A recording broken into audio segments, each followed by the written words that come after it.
اصل میں ایک سوال ہے کہ نبی علیہ الصلوۃ والسلام نے اپنی زندگی میں اذان کیوں نہیں دی؟ اس کا کوئی وجہ مطلب احادیث قرآن و حدیث میں کچھ سمجھ؟ یہ ویسے نا یہ بات صحیح ہے، گلا خراب ہے میرا، کہ نبی صلی اللہ علیہ وسلم سے اذان دینا ثابت نہیں ہے.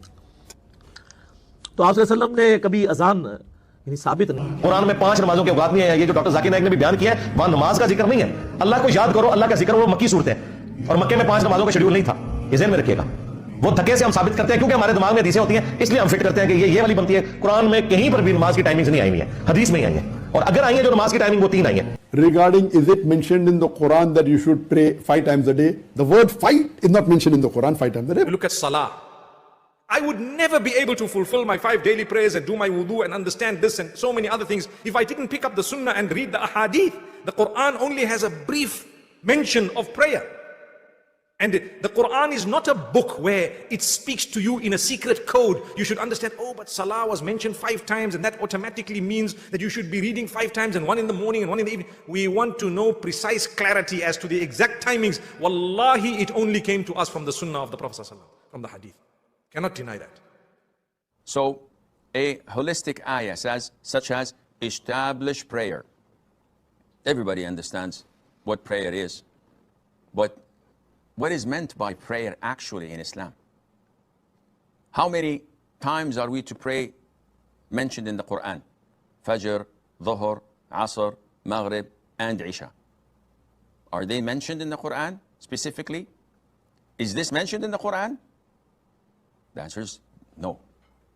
So if it's not mentioned in the Quran, how are we to know how to pray? The basic religion of Islam that is found in the Sunnah, not in the Quran, until the man realized his mistake. What type of Islam is there when you're not going to pray 5 times a day? By the way, 5 times is not directly in the Quran, it's in the Sunnah. قرآن کریم میں اگر ایک مسئلہ نہ ہو تو پھر کیا کرے؟ کہتے ہیں عام طور پہ وہ مسئلہ کچا ہو جاتا ہے جب قرآن کریم سے ثابت نہ ہو. میں نے کہا اذان چھوڑ دیں. کہتے ہیں کیوں؟ میں نے کہا قرآن کریم میں نہیں. اذان ختم. مؤذن نے چھٹی دے ہو تو گھر جا کے بیٹھ جائیے. چھڈو جی کیا رولا پاتا ہوا چھڈ دو نا. کہنے لگا نہیں. میں نے کہا نہیں تھوڑا میں آگے بھی چلوں گا.